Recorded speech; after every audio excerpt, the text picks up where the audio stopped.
That's why I'm like, okay, recession time when you were selling cars or when you were around there, when things really hit rock bottom. People are comparing that to now. Yes. Back then. Yes. That Yes. happened like 10 years ago. Yes, I know all about it. I know all about it. I was part of it. You know, it was a tough time. It was a real tough time. You know, at that time you had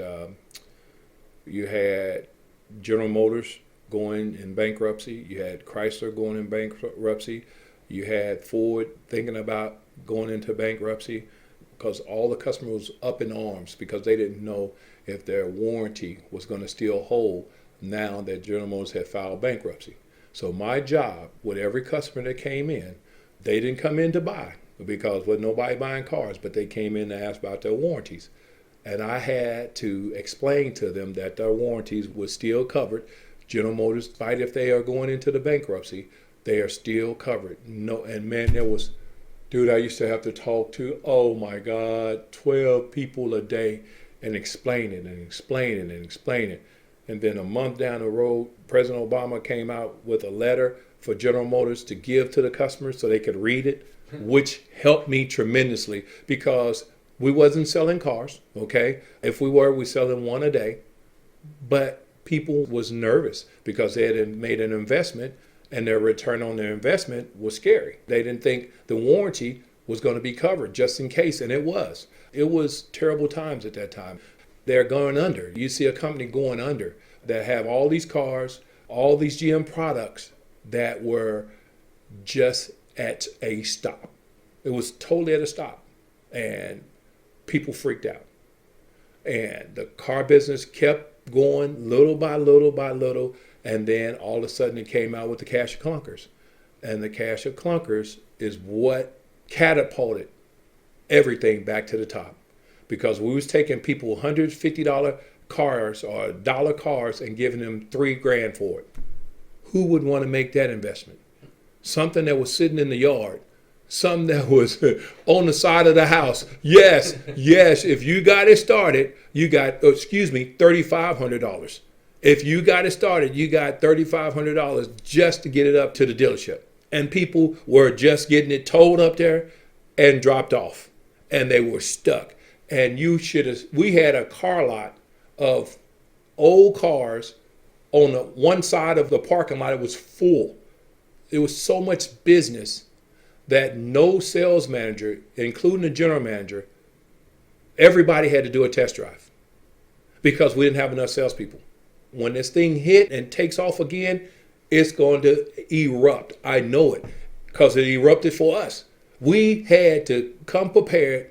Directors, general managers, finance managers, everybody had to go on a test drive. We didn't have enough salespeople.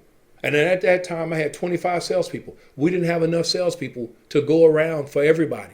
So the GM said, we got to do it. And we went out and did it. We got the customer on the test drive, got him back, started working a deal. Then we run up to the desk, work a deal with the salesperson. It was crazy, but it was also rewarding. So I tell anybody that has been around as long as I have, that have seen it twice. I've been through it twice. I've been through it twice. This is the third time now. The first time was a shock because I didn't think you could not make cars because we had no cars to sell. This was in 1997, 1998. We had no cars. General Motors didn't make cars. They shut the whole plants down. Everything was shut down. The union, they was going on strike, so they stopped making cars. So we, for 4 weeks, had no cars. And when I tell you we had no cars, there was no cars. In order for us to make it look like a dealership, we had to mix in the pre-owned cars with the new cars. And we sold them like that. It wasn't no dealer trade, wasn't no anything, wasn't no ordering cars, wasn't nothing.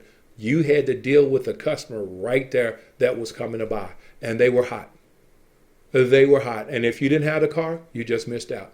Because wasn't no going to get it. Wasn't nobody going to trade with you because everybody that worked for General Motors was in the same boat. But I was shocked to go home to tell my wife, we have no cars. She said, what do you mean? I said, we have no cars. She said, so what are y'all selling? We're selling used and whatever new we have. And it was like a person asked for a new car and they asked for a specific car, they go off on us. And I used to have to go out there as a manager and say, it's not us, folks. It's not us. We don't make the cars. We just sell the cars.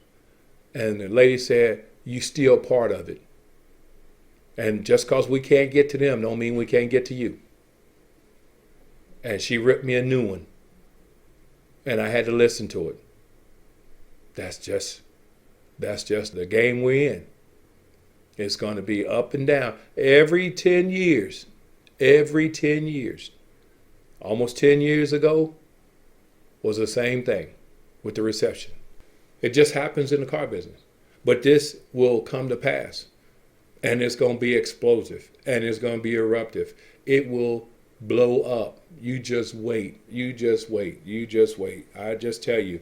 And I'm telling you from just my own personal experience. You just wait.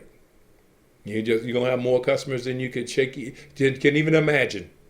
You're going to have more than you can even imagine. And especially if they keep this zero for 84 months. Especially if you have 4 months before you make your first payment. If they keep that in lieu to the economy coming back, woo! Oh, man. Yeah, you're going to see the car business, the automobile industry just catapult back to the top. You just wait. It's coming. It's coming. It is coming. So get your popcorn, get your seat ready because you're about to go on a jet ride. It's going to be beautiful. And I'm telling you, it's going to be beautiful. About 12, 14, 16 months, just straight beauty. Straight beauty. Like it was. I mean, my sales team couldn't wait to get there. They couldn't wait. I mean, this thing didn't slow down. This thing, wham, wham, wham, wham. It started trickling off probably 9 or 10 months into it. It started slowing down a little bit, but it was still. That 10 months, people made a lot of money that they lost. So I'm telling everybody, hold on, because this thing is going to turn around. It's going to turn around in a major way. And being in the business that we're in, get ready. Get ready. That's why learning your skills and learning your product and objections and all the things that you need to learn now. Why is nobody there? Learn. This is when you become better because you don't have nothing but time. If you're not on the phone calling people, if you're not calling them, be out there learning your product on whatever models you have, whatever models you sell, from the S to the SL, on all models, on the trucks.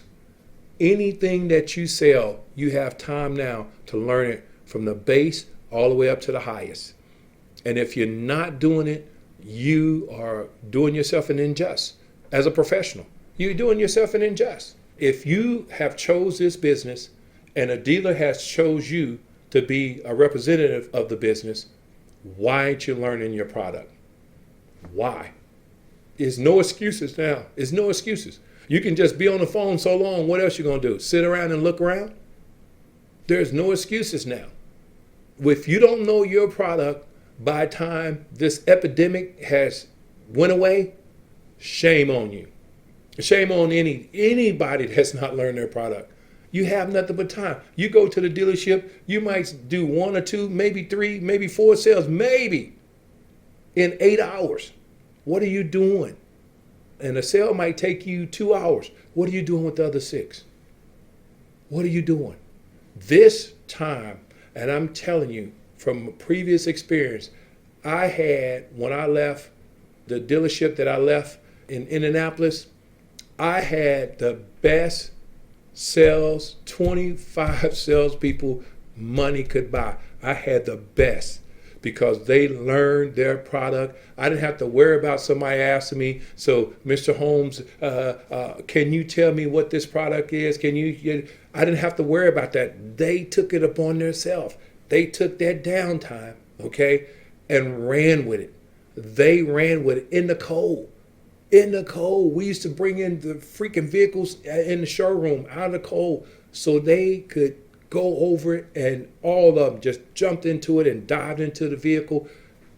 You didn't have to worry about it. I was rewarded, went on all the trips, went everywhere. It was just, they did it. I just told them, now that we don't have the customers, now that we don't, learn your product. And they took it up on themselves. So right now is the best time to learn the product. Be strong. The automobile industry is going to come back, and it's going to be overwhelming for new guys because they ain't going to know how to deal with 3 or 4 or 5 or 6 good ups.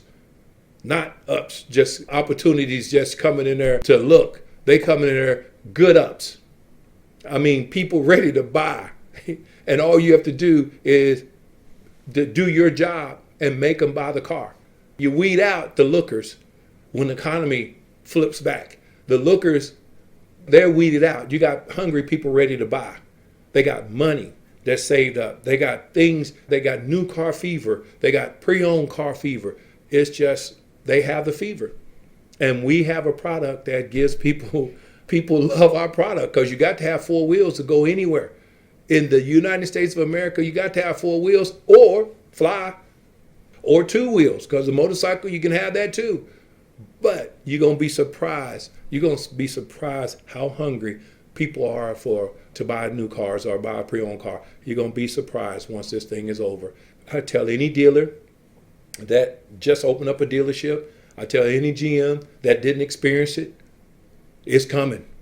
It's coming, a tsunami in the other direction, not the tsunami trying to close us up. The tsunami that's going to catapult your numbers to the hemisphere.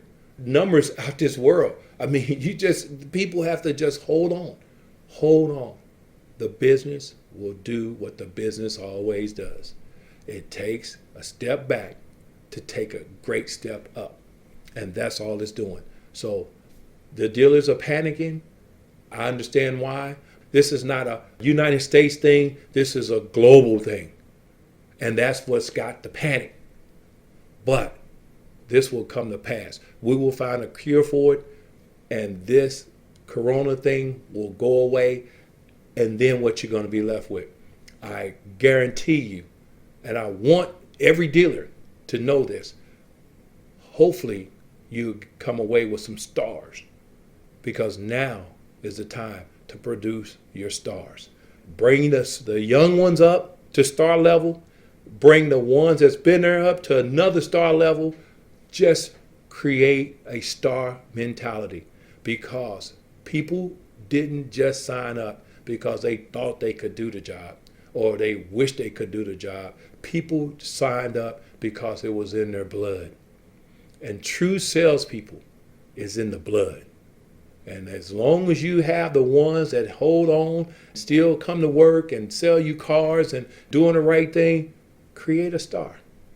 He's ready to be a star. You have to create it. This is the time you create it. Get ready. Get ready, get ready, get ready. The business will take a small step back to take a great step up. I'm telling everybody in the industry, they ask me, Mr. Holmes, what do you think? And I'm going to tell them exactly what I just told you. This thing is it's going to blow up. And the beauty of this whole thing is gasoline is down low. I mean, this is the time for dealers to get their tanks, if they have their gas on the premises, fill it up, keep it filled up, fill up all the cars, have them ready. You don't want to be having to take an empty car and fill it up. You have time now. At least put half a tank in there. Be prepared. This thing is coming back.